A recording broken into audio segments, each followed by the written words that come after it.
The really fabulous thing about the little bake I'm going to share with my guest Heather today is that they only take like 10 minutes to cook, which is fabulous because I burnt the first batch, but I still had time to get the second batch in and out before we start.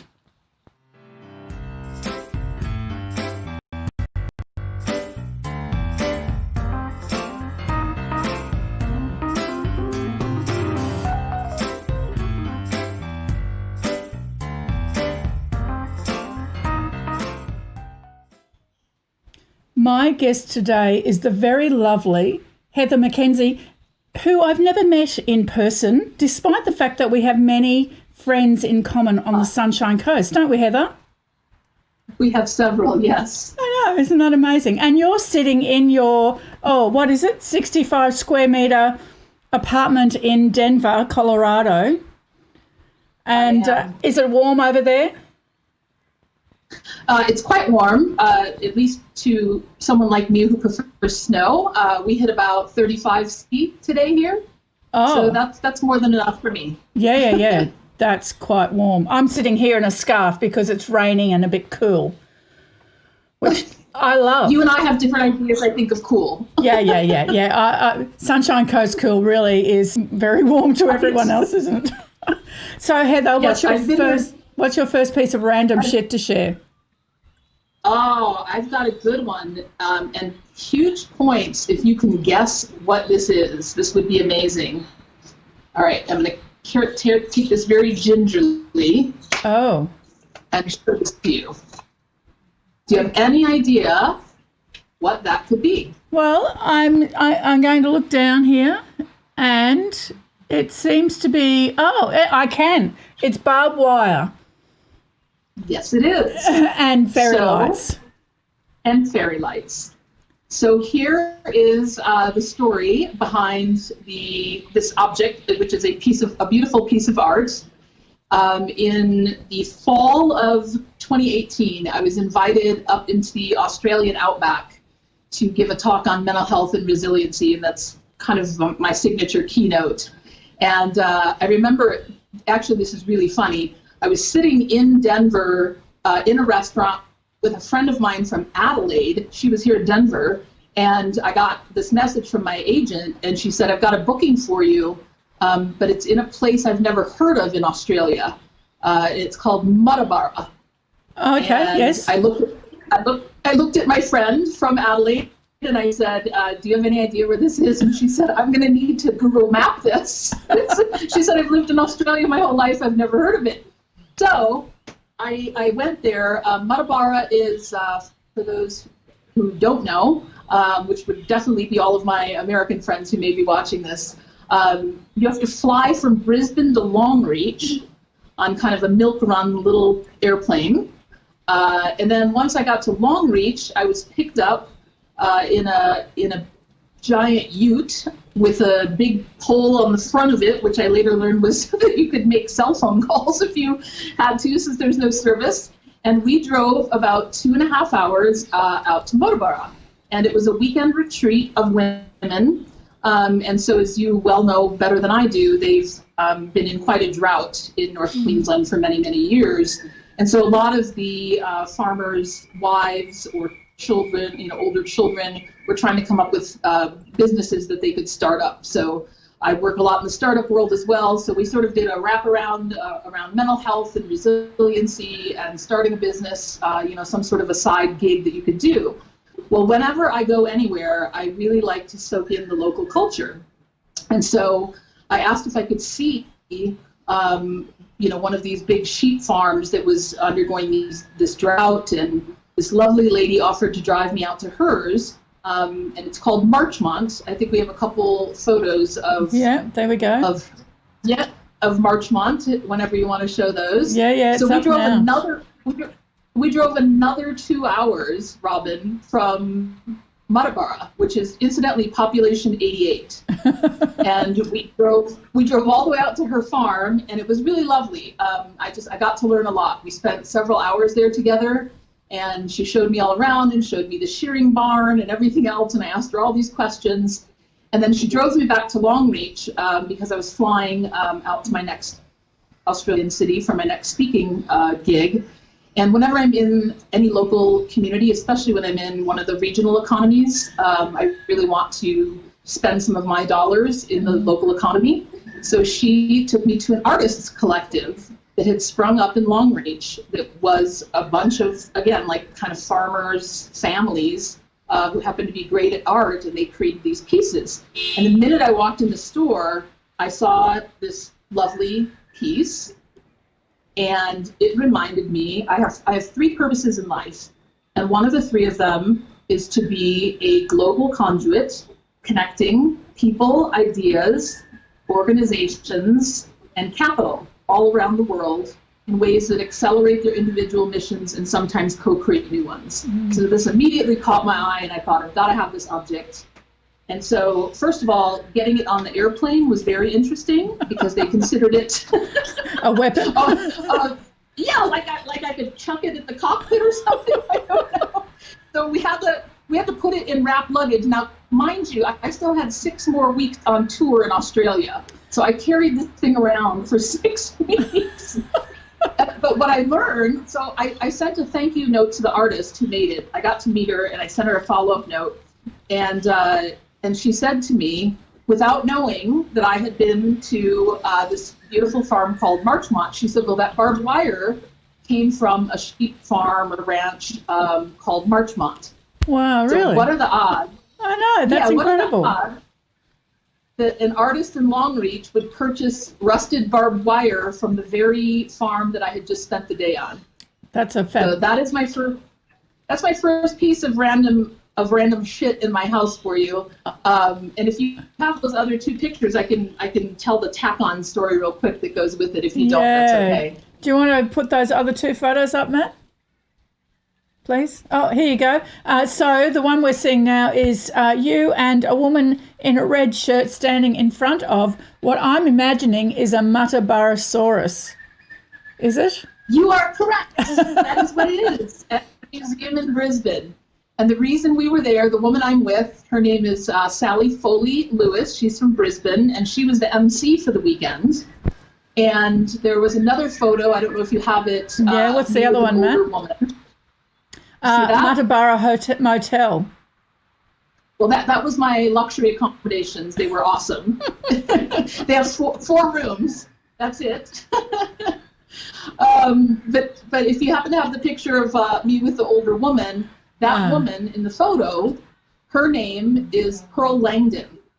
And it was on Pearl Langdon's farm that they found the first intact dinosaur bones in all of Australia. Oh, wow. Okay. So she is now a widow. She's 84. Well, now she'd be 86. And I was so tickled by her story, and she was so touched. She got teary-eyed and said, I can't believe an American would come all this way just to talk to us way out here in the outback. And it was my honor and my pleasure. And so I wanted to make sure to send her. So I said, I'm going to go see the skeleton. So Sally and I went to the museum, quickly realized Pearl doesn't really do social media. So we had to print the photo out, right? And then I called the event organizer in Longreach, and I said, I'd like to mail this to her. Do you have an address? And she said, oh, yeah, just put Pearl Langdon, Motabara, Queensland. You can get to her. Yep, that's enough. That's enough. I love that. And I love the way that you, when you go to those regions, it is so important that you spend some money in everywhere you go. And, with the, Queensland opening up again after being locked down for some months, we're all just sort of traipsing off into the bush and visiting those small towns. And it's so nice that, it would be nice when we can go overseas again, but how nice is it that we can spend all of this time in our own state and really support those local artisans and producers and shopkeepers. It's a wonderful thing. I couldn't agree more, and I've traveled, I think for an American, fairly extensively. In the last 2.5 years, I've spent 10 months total in Australia. Okay. And I have been to 32 cities and towns Wow. in 4 states. And so I've been to Townsville and Mackay and Rocky and Ipswich and, of course, a lot of time on the sunny coast. I've been to Logan, down to the Gold Coast, and, of course, time in Brisbane and Adelaide and a few other places. But I really love getting out into the local regions and understanding the culture better. I've had a lot of really terrific conversations with Aboriginals and Torres Strait Islanders, and I was fortunate enough to spend the day with one of the directors of the National Center for Indigenous Excellence in Redfern. So that was a really cool experience too. That's fabulous. All right, I'm going to share my first piece of random shit, which is a little bit, it's like a quirky little Australian dish that maybe not everyone knows about. So this is a gem iron. It's called a gem iron, and you make gem scones, but they're not scones. They're like little cakes. And here, it probably was the forerunner of the patty cake, which you would call a cupcake. So we don't use, we do mostly use, because our language is very Americanized. So we often say cupcakes. I refuse to. I say patty cakes. But these gem scones are a forerunner of the patty cake, and they're just these really sweet little cakes, tiny little things. Oh, they look lovely. Yeah. So I'm going to do a little practicing, Heather, so that if you come to the Sunshine Coast again and if you eat this kind of food, I'd like to make you some gem scones. I would love those, and it is not a matter of if I come back to the Sunshine Coast, it is when. I've actually had I had plans to be there from May 5th until June 25th, and of course those plans got changed. And I have 2 different sets of friends getting married, one in Queensland, one in South Australia, and they've pushed their weddings out. So as soon as your country will let me back in, you'll be here. I'll be here. I'm still actively looking at ways to actually move to Australia for a few years now that all my children are grown and gone. But barring that, I plan to continue to spend. I've been spending about half the year there and half the year in America. Fantastic. Just love it there. Yeah. What's your second piece of random shit, Heather? All right. My second piece of random shit is something that is really near and dear to me. So I don't know how well you can see that is exquisite. Yes, how beautiful. You can see the inside. So it's just like a blown glass little bowl. Wow. But the story behind this bowl, I've now had this for over 34 years. So when I was quite young, I was 15 when my mother was diagnosed with cancer. And she lived off and on with it until just as I turned 20. We were told that she was going to not be coming home, was terminally ill. And that dish that I just showed you, we used to go to a store together called Lord & Taylor. I'm not even sure if it's still open in the United States. I don't really do much shopping anymore, but it was sort of a higher, upscale store, and one that we could not afford things from. Both my parents were teachers, but she admired that particular bowl. Every time we'd walk by the whole, sort of crystal and whatever display, she really admired it and always wanted it, and just couldn't afford it. And so right before she died, which was actually at Christmas in 1986, I went to Lord & Taylor and I bought that bowl, and I was able to give it to her as my last gift to her in this world. And within 24 hours of me giving it to her, she fell into a coma, and less than 24 hours later after that, she died. That is that's a beautiful story, Heather. So beautiful. And I've carried it with me. I've moved all over the country. I've raised 6 children. It's made countless moves, and it's very fragile. Yes, I'm sure it is. Everybody in my family knows it's got a very special place on a bookshelf. Not far away from my other random object, but yeah, that's my second random piece of shit that means a lot to me. That is just so exquisite, and I love the story. And similarly, my mother died young when I was 18, and I I know how that feels. It's, it takes No. quite some time to get over, and you just treasure those little connections, don't you? Yeah, I mean, I used every last bit. I think I'm quite confident I had to put it on my credit card, but I didn't want to ask anyone else for the money. It felt like it had to come from me, and Perfect. I was overjoyed that she got to enjoy it by her bedside for the last 24 hours of her conscious life. Yeah, that's a beautiful thing. How lovely. Well, I will share my last piece of random shit. And All right. it's an atlas, and I'm not sure. I think that you might be able to see it in this other camera, but it's an atlas. And when our oldest son Lewis was up a couple of weeks ago, I said, Lewis, I really want to try and put a date on this atlas, work out when it was made. And it was given to me by my father-in-law, and I'm thinking that it's come through his family. And we worked it out because he was very, put on his sleuthing hat. And when we were looking at the map of Australia, we noticed that Alice Springs wasn't listed on there. And You're kidding. No, that's right. So in looking at a few things like that, we've determined that it was about the 1870s that this this atlas was created. And I've got the North America one open, and I'll put a photo up later because I've expanded it. But where it has, because I was looking to see whether Denver, Colorado was there in the 1870s, and it was. But of course, yes. Yeah, but down below that, above New Mexico and to the right, in this old map is actually the Indian territories. So those states hadn't been established. And I just, I love atlases. I love maps.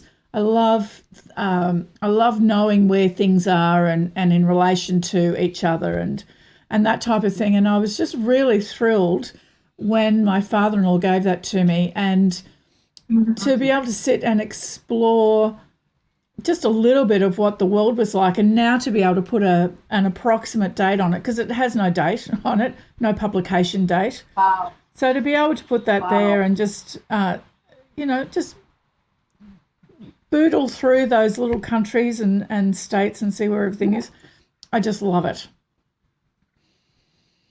Well, we do live on indigenous land here in Colorado as well. It's mostly the Ute tribe, and then just south of us is the Hopi tribe.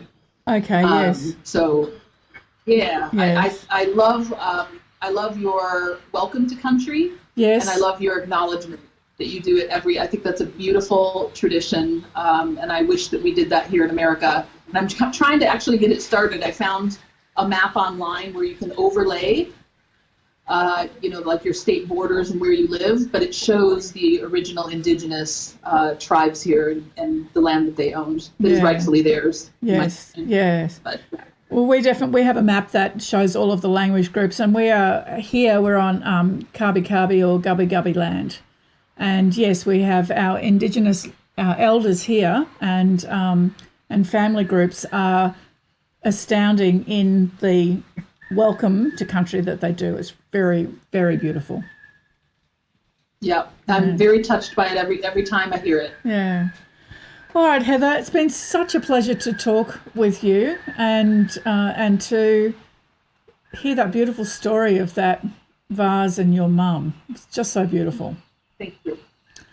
Well, I have enjoyed having the company. I will tell you, it's been an interesting time here. As you know, the United States is not handling the pandemic nearly as well as anyone, and so it's always great to visit with people, even virtually. I mostly stay inside my apartment and have for close to 6 months now. Yeah, so that's incredible. Yeah. Well, hopefully. Yeah.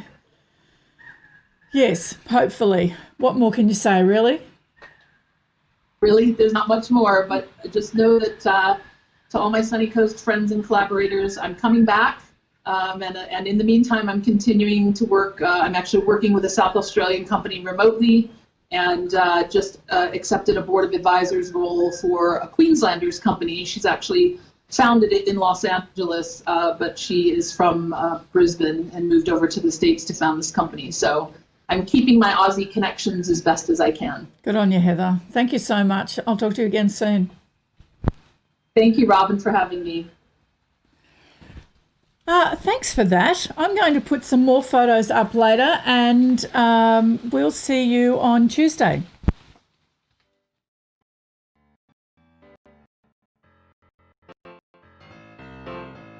Very good. Yeah. Thank you. That's a pleasure. If you have other people that you know that might like to share some random shit with me, feel free to suggest it to them. I certainly will. Do they need to be Sunny Coast or Sunny Coast visitors? Well, you're in Denver, Colorado, so, and a couple of guests a week or so ago were in Denmark, and so anywhere. Well, good. I think I've got some willing participants for you in Brazil.